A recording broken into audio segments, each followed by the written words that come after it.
8 to 10 a.m. and you're listening to Okay, let's wrap up the show with a feature what we call the mosques of around the world. Okay, and today it's a mosque in Zanzibar. It's the Kizimkazi Dimbani Mosque. So to tell us more about it is Muhammad Musa, who's a tour guide there. Muhammad, I appreciate your time. Salaam Yeah. alaikum. Alaikum Salaam salam alaikum. wa rahmatullahi ta'ala. Thank you for Wa alaikum joining us. salam. So tell us about the mosque that we need to be focusing on, the Kizimkazi Dimbani Mosque. Yeah. Actually, because you know that Zanzibar, it is a part of the East Africa. And all the part of the East Africa before was known as Zenj Empire. Zenj Empire, it was under the Persian rulers. So we're talking about this mosque in Zanzibar, Kizimkazi Dimbani Mosque. It is one of the oldest mosques here in Zanzibar. The mosque was built by the Persians, Sheikh Abu Musa. He was a Persian. It was built in 500 years Hijriya. It's it's about 1107 Miladiya.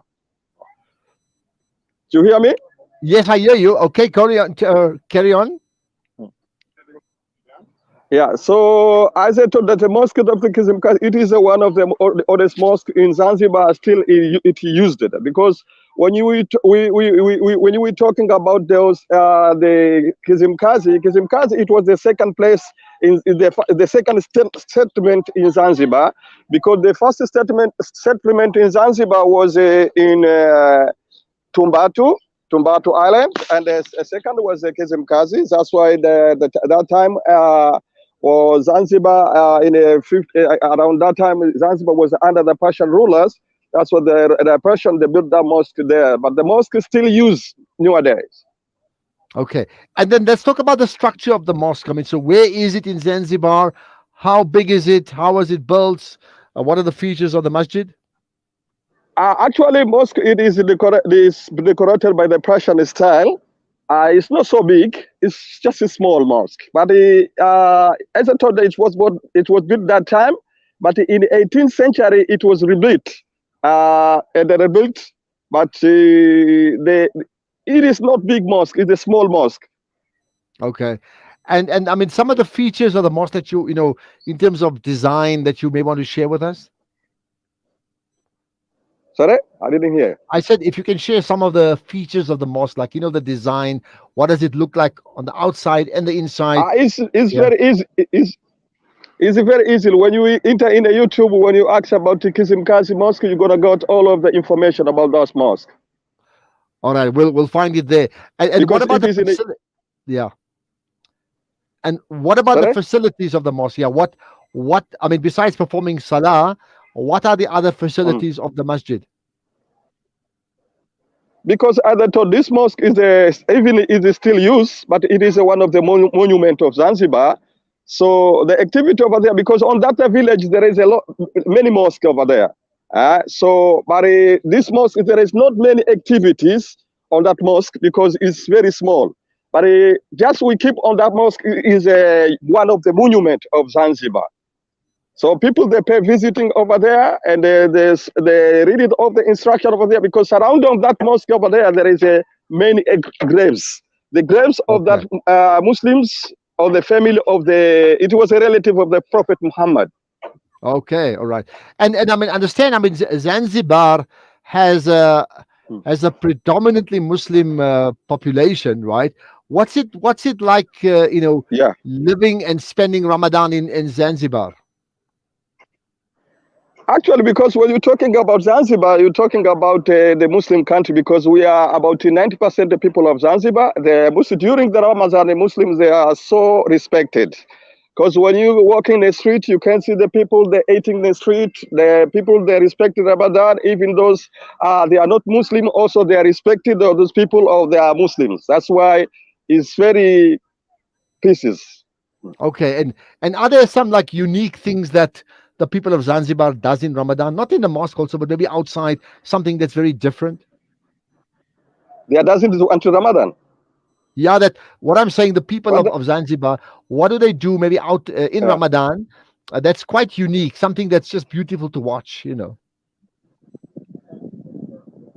As you know, because when you're talking about Ramadan, we know that Ramadan is a special month for the. That's we say the good month for the Muslim to harvest, to harvest from the gods. That's why during the Ramadan, most people they are, they are deal with to study Quran.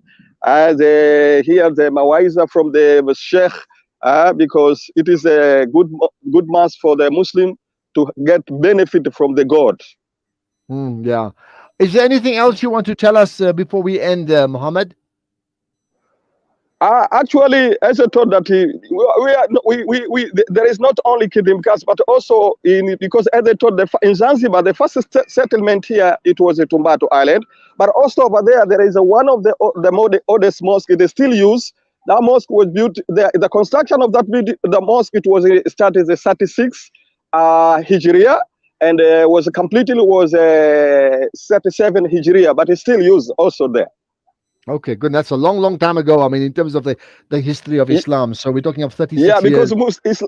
we know that the Muslim in almost of the people of the East Africa they are converted to be Muslims before the people of the Medina. Do you know that?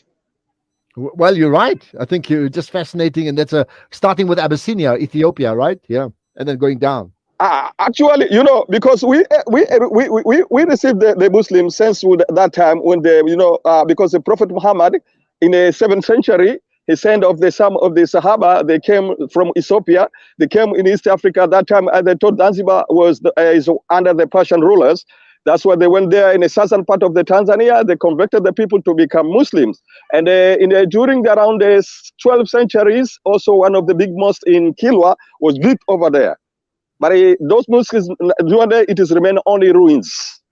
Okay, yeah. Oh, all right, fascinating talking to you. Really, thank you for sharing of your time, and I pray, inshallah, as we get into the last 10 days of Ramadan, that your rest of Ramadan will be good for you, your family, your community, and the people of Zanzibar, as well as Tanzania, on the mainland. Yeah.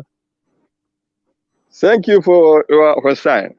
Inshallah. Inshallah, I need to get there one day. Must get to Zanzibar. I haven't had the privilege of doing just that. Well, that's it for today's show as we reflect on the mosques from around the world. We'll do it again tomorrow on the Ashraf Garda show. I'd love to hear from you, and you can send us voice notes to 061 766 0355, which we can play on air.